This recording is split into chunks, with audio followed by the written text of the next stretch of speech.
In 1877, a desperate widow arrived at a remote Wyoming ranch, answering an advertisement for help. The scarred rancher who opened the door nearly turned her away, but when she tamed his wildest horse with a single touch, he offered her work and a warning: stay out of his way. What began as a cold arrangement between two broken strangers soon transformed into something neither expected. Before we dive into the story, I need you to do something for me. Click that like button right now and hit subscribe so you never miss another heart-pounding story like this one. Also, drop a comment telling me where you're watching from and what time it is there. I love hearing from you all. Now, let's continue with the story. Eliza Hartwell's hands trembled as she gripped the wagon seat, staring at the weathered ranch house ahead. 3 weeks of brutal travel from St. Louis had brought her here, to Bitter Creek Valley, to a place so remote that even the wind seemed lonely. The advertisement had been simple: ranch hand needed, room and board, hard work, no questions asked. That last part had sold her. She climbed down, her ribs still aching from bruises that refused to fade, and walked toward the house with her shoulders pulled back in false confidence. The man who answered her knock made her breath catch, not from attraction, but from recognition. His face carried scars, deep ones, that twisted the left side into a permanent mask of pain. But it was his eyes that stopped her. They held the same hollow emptiness she saw in her own reflection every morning. He looked her up and down, taking in her worn traveling dress and the carpet bag that held everything she owned. "You're here about the job," Caleb Dorsey said. It wasn't a question. "Yes, sir. Eliza Hartwell. I can work cattle, mend fences, handle horses." "You ever actually done ranch work, or you just desperate enough to lie about it?" The bluntness should have offended her. Instead, it felt refreshing. "Both," she said honestly. Something flickered across his scarred face. Respect, maybe. He jerked his head toward the barn. "My stallion's in there. Mean as a rattlesnake and twice as quick to strike. Last man who tried to saddle him ended up with a broken arm. You get a bridle on him without getting killed, you got yourself a job." Eliza walked to the barn, aware of his eyes on her back. Inside, the stallion paced his stall, muscles bunched and ears pinned flat. She'd seen that look before in the mirror, that cornered animal rage born from too many hard hands. She approached slowly, speaking low and steady, words that meant nothing but carried everything. The horse's ears flicked forward. She reached the stall door. 10 minutes later, she led the bridled stallion out into the yard. Caleb stood exactly where she'd left him, arms crossed, but his eyebrows had climbed toward his hairline. "Bunkhouse is behind the barn," he said gruffly. "Meals are your own responsibility. Work starts at dawn." "And Miss Hartwell, got one rule here. You stay out of my way, I'll stay out of yours. We clear?" "Clear as glass," she replied, though something in his tone suggested he was trying to convince himself more than her. He turned and walked back into his house, closing the door firmly between them. Eliza led the stallion back to his stall, running her hand along his neck. "Looks like we're both stuck with him," she whispered. The horse snorted softly, and for the first time in months, something like hope flickered in her chest. She'd come here to disappear. She had no idea she'd just found the one person who might finally see her. 2 weeks passed in almost complete silence. Eliza worked from first light until her muscles screamed, mending fence lines that stretched for mate, hauling water, and gentling the newer horses Caleb had bought from a trader passing through. She proved herself capable with every task, but Caleb barely acknowledged her existence beyond curt nods when their paths crossed. She preferred it that way. Silence meant safety. Silence meant no questions about the fading bruises or why she flinched when he moved too quickly in her peripheral vision. She ate alone in the bunkhouse, slept with her boots within arm's reach, and kept her head down. This was survival, nothing more. But she noticed things about him despite herself. How he worked himself to exhaustion every day, pushing harder than any man should. How he never went into the smaller bedroom in his house, the one with faded curtains visible through the window. How he sat on his porch some evenings with a bottle, staring at nothing until the stars came out. On the 15th night, Eliza was checking the horses one final time before bed when she found him collapsed near the barn entrance. The empty whiskey bottle lay just beyond his outstretched hand, but when she knelt beside him, his skin burned like a furnace. "Mr. Dorsey." She shook his shoulder. His eyes opened, glassy and unfocused. "Leave me," he mumbled. "You're burning up with fever. You need help." "Don't need anything." But his body betrayed him, shaking hard enough that his teeth chattered. Eliza slipped her shoulder under his arm and hauled him upright through sheer, stubborn will. He outweighed her by 70 pounds easy, but she'd learned how to carry heavy burdens. She half dragged him to the house, kicked open the door, and deposited him on his bed. "I said leave me." His voice was weaker now. "And I said no." She fetched water and clean rags, then hesitated at his shirt buttons. "I need to cool you down." He didn't respond, already slipping toward unconsciousness. She unbuttoned his shirt and froze. Scars covered his chest and left side, thick and twisted like melted wax. Burns, she realized. Terrible ones that must have brought him to the edge of death. Her own hidden bruises seemed insignificant by comparison. She worked through the night, changing cool compresses, forcing water between his cracked lips, and keeping the fever from taking him. He thrashed and called out names. "Rosie, I'm coming! Rosie, hold on!" The raw anguish in his voice made her throat tight. Near dawn, his fever finally broke. He opened his eyes and found her sitting beside the bed, exhausted. "You should have let me be," he said quietly. "Maybe," Eliza replied, "but I know what it's like to want to disappear. Someone should have stopped me too." Something shifted in his expression. Not gratitude exactly, but recognition. He'd seen the same darkness in her that she'd seen in him that first day. For a long moment, they simply looked at each other. Two people who understood what it meant to survive what should have killed them. "The bunkhouse stove working?" he asked finally. "Well enough." "Good." He closed his eyes. "Thank you, Miss Hartwell." She left him to rest, but everything had changed. They'd crossed an invisible line, and there was no going back. The blizzard hit on a Tuesday morning in early October, catching everyone off guard. One moment the sky was clear, the next it disappeared behind a wall of white that swallowed the world whole. Eliza had just finished feeding the horses when the wind slammed into her like a physical blow, stealing her breath. She barely made it to the bunkhouse. Inside, she built up the fire and settled in to wait it out. By evening, the temperature had dropped so far, her breath clouded in front of her face despite the flames. She added more wood. The stove coughed black smoke back at her.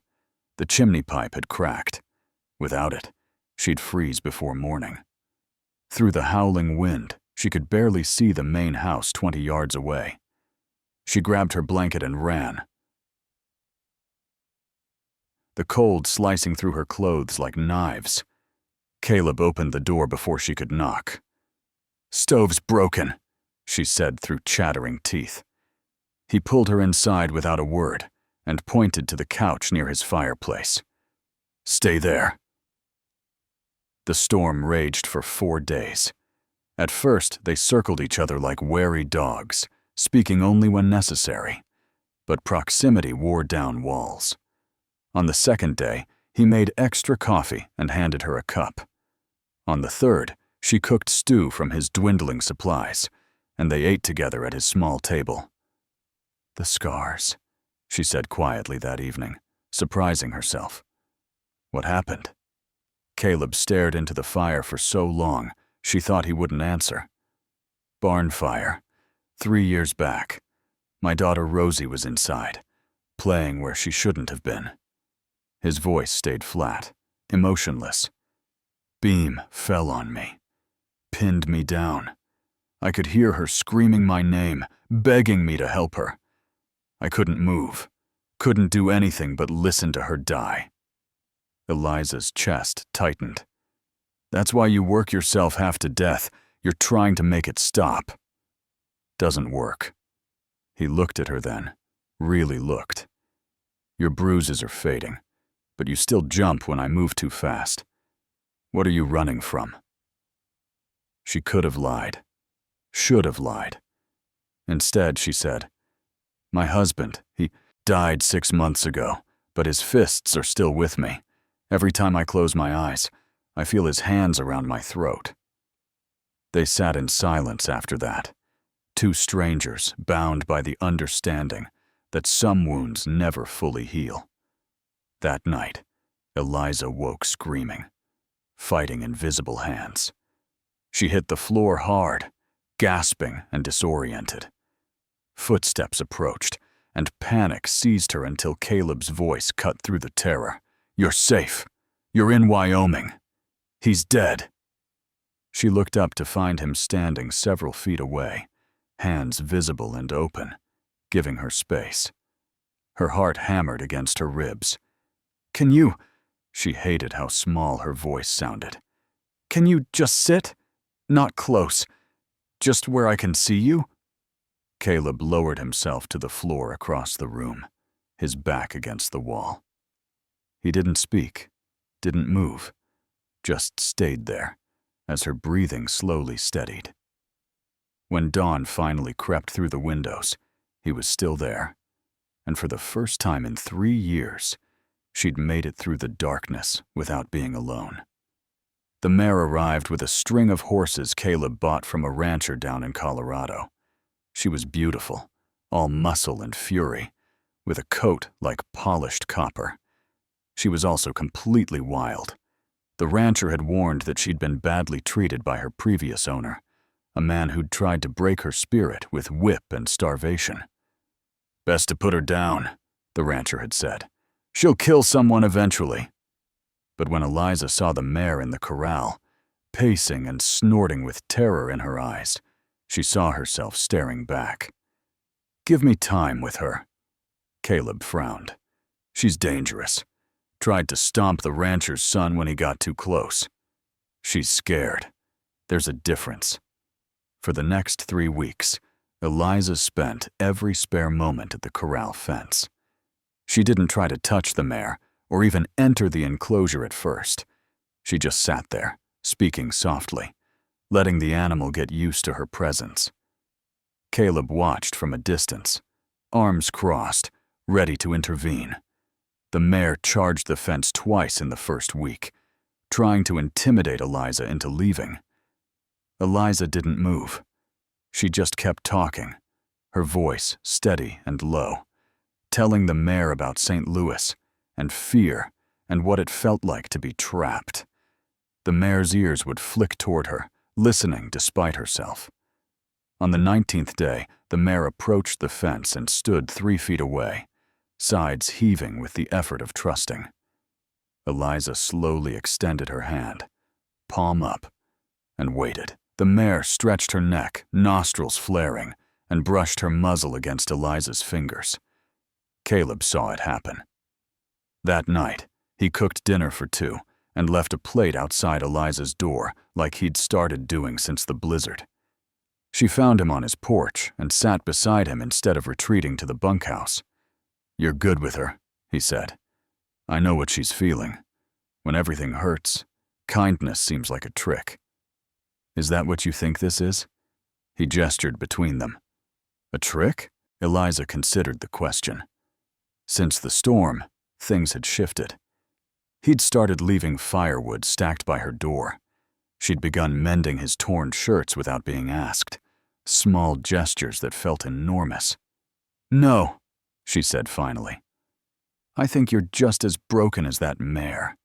As me. And maybe broken things recognize each other." Caleb was quiet for a long moment. "Her name was Rosie, my daughter. She was 6 years old and loved horses more than anything. She'd have liked you." It was the first time he'd said her name without the weight of whiskey behind it. Eliza reached over and briefly touched the back of his scarred hand. He didn't pull away. "I think I'd have liked her too." They sat in comfortable silence as the sun set. Two people learning that healing wasn't about forgetting the past, but about finding someone who understood it. In the corral, the copper mare stood calm for the first time since arriving, as if she too felt the shift in the air, the promise that safety might actually be real. The stranger rode in on a gray gelding just after noon, his duster coat dusty from hard travel. Eliza was working with the copper mare when she noticed him, and something in the way he moved made her blood turn cold. She recognized the type: predator, hunter. He dismounted at the main house, and Eliza ducked behind the barn, her heart hammering. Through a gap in the wood, she watched Caleb step onto the porch. "Help you?" Caleb's voice carried across the yard. "Name's Virgil Creech. I'm looking for a woman. Widow, late 20s, dark hair. Came out this way about a month back." He pulled out a paper. "Her brother-in-law's offering a reward. She took something that didn't belong to her." Eliza's hand started shaking. Thomas, her dead husband's brother. She should have known he wouldn't let her disappear. "Haven't seen anyone matching that description," Caleb said flatly. Creech smiled, but it didn't reach his eyes. "Mind if I look around? She's slippery, this one. Good at hiding." "I do mind. This is private property. The law says I can pursue fugitives across territory lines. The law also says you need a warrant. You got one?" Creech's smile vanished. "I'll be back. And when I am, I'll have papers that say I can search every inch of this place." He swung back onto his horse. "Tell your hired hand that running only makes things worse." He rode off, leaving a cloud of dust and dread behind him. Eliza stayed hidden until the hoofbeats faded, then stumbled to the bunkhouse. Her bag was already half packed when Caleb walked in without knocking. "Where will you go?" he asked. "North, maybe Montana. Doesn't matter." Her hands fumbled with her belongings. "I'm sorry.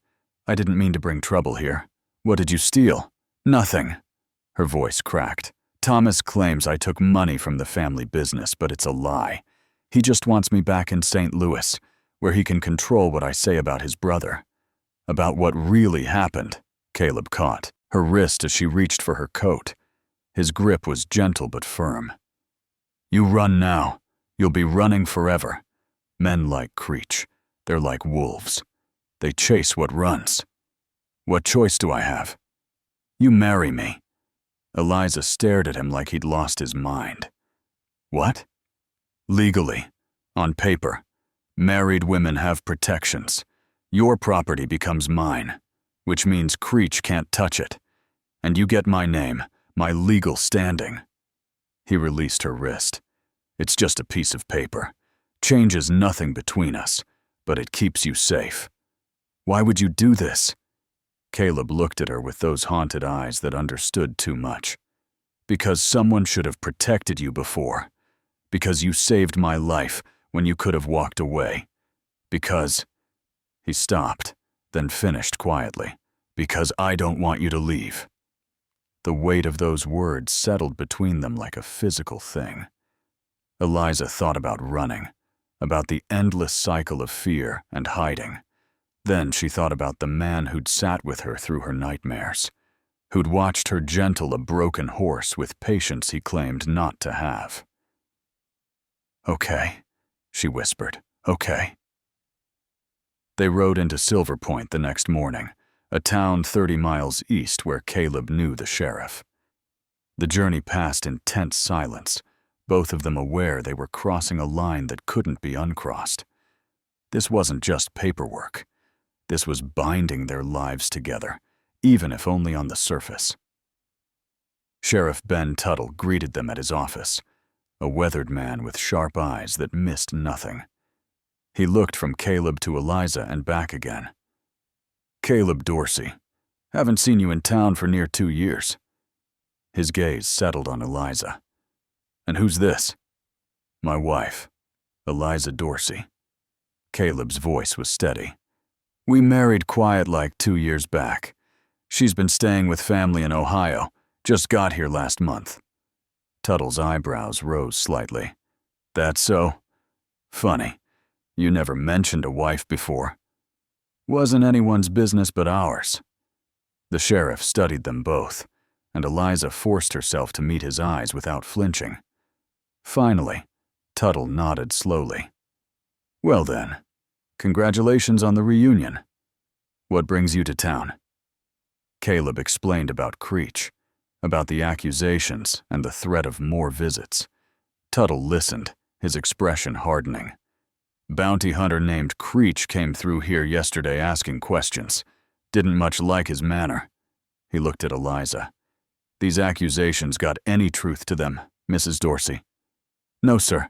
My husband's brother wants me back in St. Louis to keep me quiet about how his brother died, about what he did to me." Tuttle's jaw tightened. He'd been a lawman long enough to recognize the truth when he heard it. "Then here's what we'll do. Anyone asks, you've been Caleb's wife for 2 years, just like he said. I'll vouch for it if needed. Creech shows up with papers. You send him to me first." Relief flooded through Eliza so powerfully her knees went weak. Caleb's hand found the small of her back, steadying her. That night, they stayed at Silver Point's only boarding house. The room had one bed and a worn chair by the window. Caleb immediately headed for the chair. "You take the bed. I'll be fine here." Eliza looked at the bed, then at him. "We're supposed to be married. If anyone checks, if the owner mentions we slept separate." She trailed off, then added quietly, "I trust you." Those 3 words hung in the air between them. Caleb's scarred face showed surprise, then something deeper. "I'll stay on top of the covers. Far side." They lay down in the darkness, a careful foot of space between them. Eliza could hear his breathing, steady and calm. For the first time since arriving in Wyoming, she felt truly safe. "Caleb?" she whispered. "Yeah? Thank you. For everything. You're my wife now. Even if it's just on paper, that means something to me." She reached across the space between them and found his hand. He squeezed gently, then didn't let go. She fell asleep that way, connected to another person without fear, and slept through the entire night, without a single nightmare waking her. Back at the ranch, the pretend marriage began seeping into their daily lives, like water through cracked stone. Caleb moved Eliza's belongings into the main house, into the small bedroom that had once been Rosie's. But most evenings, they ended up in the living room, talking until the fire burned down to embers. He told her about Rosie's laugh, how she'd chased chickens around the yard and named every horse on the ranch, how the guilt of surviving her ate at him every single day. "I hear her voice sometimes," he admitted one night, "calling for me. I know it's not real, but it feels real."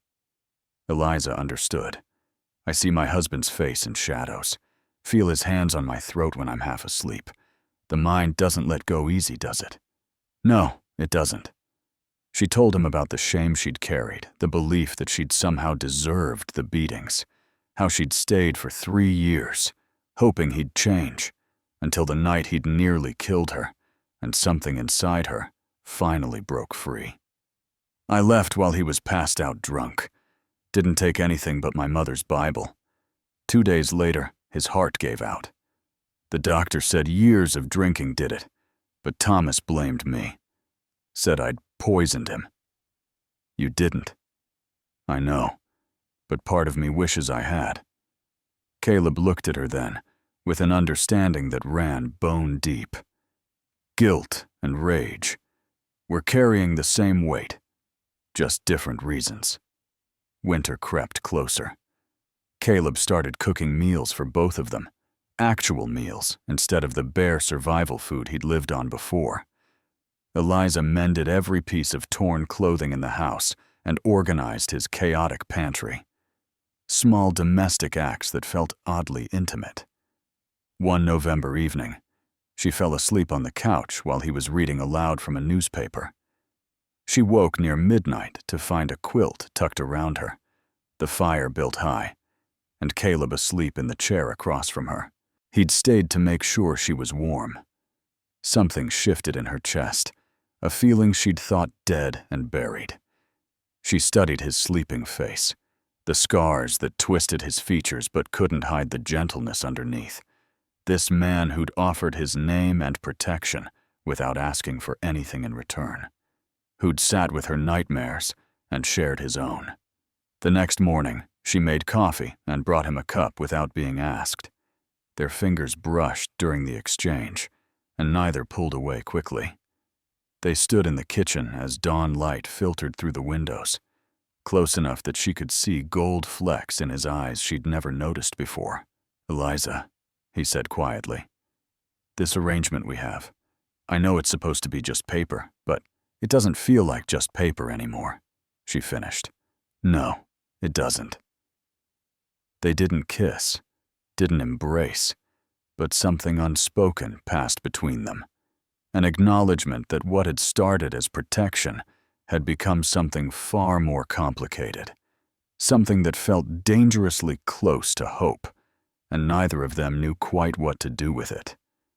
Virgil Creech returned 3 weeks later, but this time he wasn't alone. 4 men rode up to the ranch house, all armed, all wearing the hard expressions of men who got paid to intimidate.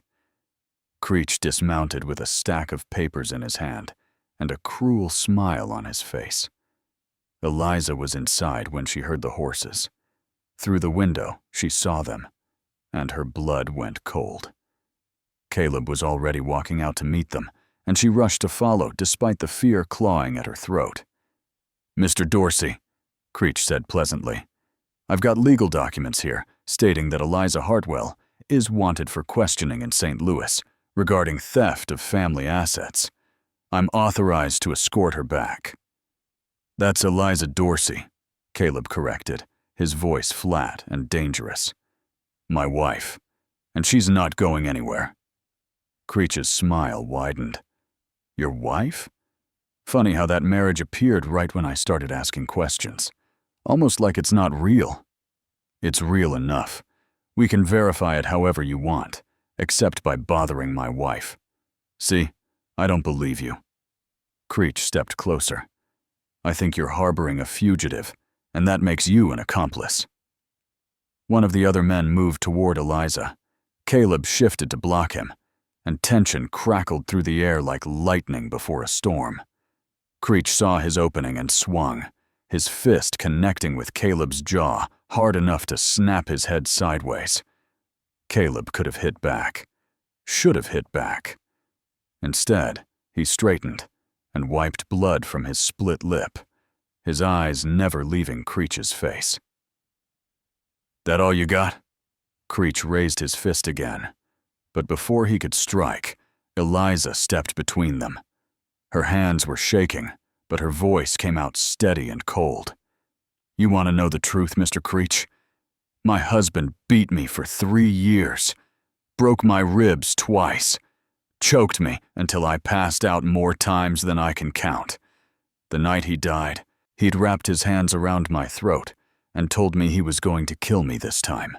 His heart gave out while he was doing it." She looked Creech dead in the eye. "So no, I didn't steal anything. I escaped. And I would rather die right here in Wyoming than go back to St. Louis and let Thomas finish what his brother started." The words hung in the air. Creech's smile faltered. Behind Eliza, Caleb's hand found her shoulder, a silent promise that she wasn't alone.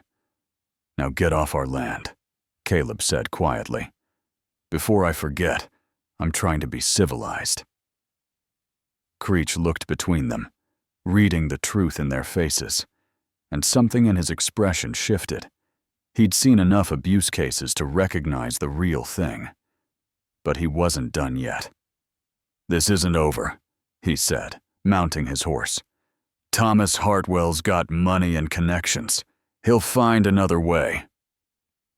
They watched the men ride off, and only when they disappeared over the ridge did Eliza's legs give out. Caleb caught her, holding her upright as she shook with reaction. Sheriff Tuttle arrived 2 hours later, summoned by their neighbor who'd heard the commotion and ridden to town. He listened to Eliza's account with a grim expression, then pulled Creech's papers from his saddlebag. "These documents are garbage," Tuttle said, tossing them on the table. "Thomas Hartwell can claim theft all he wants, but without evidence or a witness statement, it's just words. And here's the thing about married women, Mrs. Dorsey. You can't be compelled to testify about marital property from a previous marriage. Without your cooperation, Creech has no case." Relief and disbelief warred in Eliza's chest. "That's it? He just leaves?" "He'll try intimidation for a while longer, but men like Creech work for money. When Thomas realizes he's throwing cash at a lost cause, it'll stop." Tuttle looked at Caleb. "Still, might want to keep your rifle close for the next few weeks, just in case." After Tuttle left, silence filled the house like floodwater. Eliza stood at the window watching the sun sink toward the horizon, her arms wrapped around herself. Caleb approached slowly, giving her space to move away if she wanted. She didn't. "I meant what I said out there," she said quietly. "I'd rather die than go back." "I know. And I meant what I said, too. You're my wife. That means something." She turned to face him, and the weight of everything unsaid pressed down between them. The marriage that started as protection. The growing connection neither could deny. The way her heart jumped when he walked into a room now. The way his eyes softened when they landed on her. "Caleb, when you said it means something," she stopped, then forced herself to continue. "What does it mean to you?" He was quiet for a long moment, his scarred face showing the internal struggle. When he finally spoke, his voice was rough. "It means I wake up, and the first thing I think about is whether you slept okay. It means I cook extra food just so I have an excuse to sit with you. It means when Creech hit me, all I could think was that I'd take 100 more if it kept him away from you." He paused. "It means somewhere between that first day and now, this stopped being pretend." Eliza's breath caught. She'd felt it too, the shift from survival to something deeper. She crossed the space between them, each step feeling like a leap off a cliff. "I'm scared," she admitted. "I'm scared of wanting this, of trusting it." "I'm scared too." Caleb lifted his hand, hovering near her face but not touching. "I watched my daughter die and thought I'd never feel anything again, man, except guilt. But then you showed up and started putting pieces back together I didn't even know were broken." Eliza leaned into his palm, letting him cup her cheek. His thumb brushed across her skin with devastating gentleness. "Take me to bed," she whispered. "Not because of nightmares, not because we're supposed to be married, because I want you, and I'm tired of being afraid." Caleb's eyes searched hers. "You're sure?" "I've never been more sure of anything."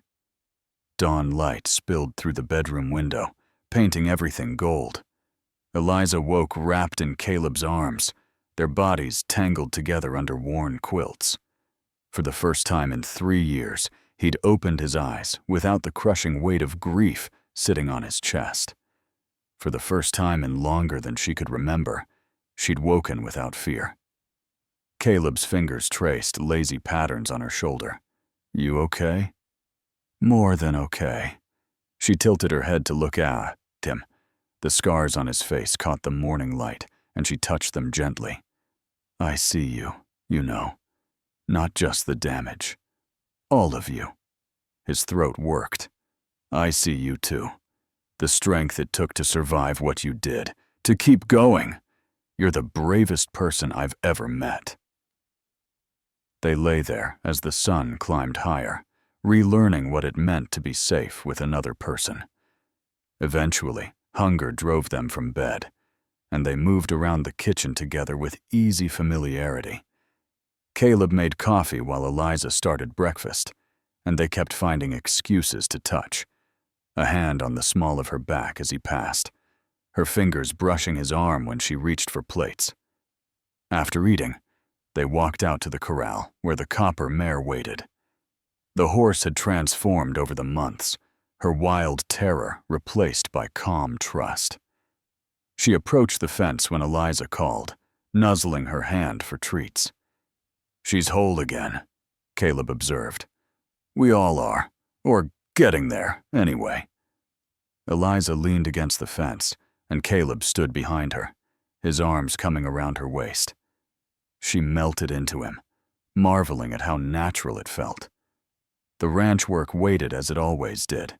Fences to mend, animals to feed, endless tasks that filled frontier days. But now they faced it together, two people who'd come to each other as broken pieces and somehow built something whole. That evening, they sat on the porch watching the sun paint Bitter Creek Valley in shades of amber and rose. Caleb pulled Eliza closer against the November chill, and she tucked herself into his side like she belonged there. Because she did. "Thank you," she said softly. "For what?" "For not letting me run. For offering your name when you didn't have to. For showing me that not all men use their strength to hurt." Caleb pressed a kiss to her temple. "Thank you for saving my life that night. For teaching me that surviving isn't the same as living. For reminding me I could feel something besides guilt." The last light faded from the sky, and stars began appearing one by one. Somewhere in the distance, a coyote called. The wind carried the scent of sage and coming winter. Tomorrow would bring more work, more healing, more moments of learning how to build a life together. But tonight, they simply existed in this perfect moment. Two wounded souls who'd found each other in the harshest landscape imaginable and discovered that love could grow even in the hardest soil. Eliza had come to work his ranch and ended up sleeping in his arms. But more than that, she'd found home. If this story touched your heart, click that like button and subscribe to this channel, because tomorrow I've got another incredible story that'll remind you why love is worth fighting for. Don't miss it.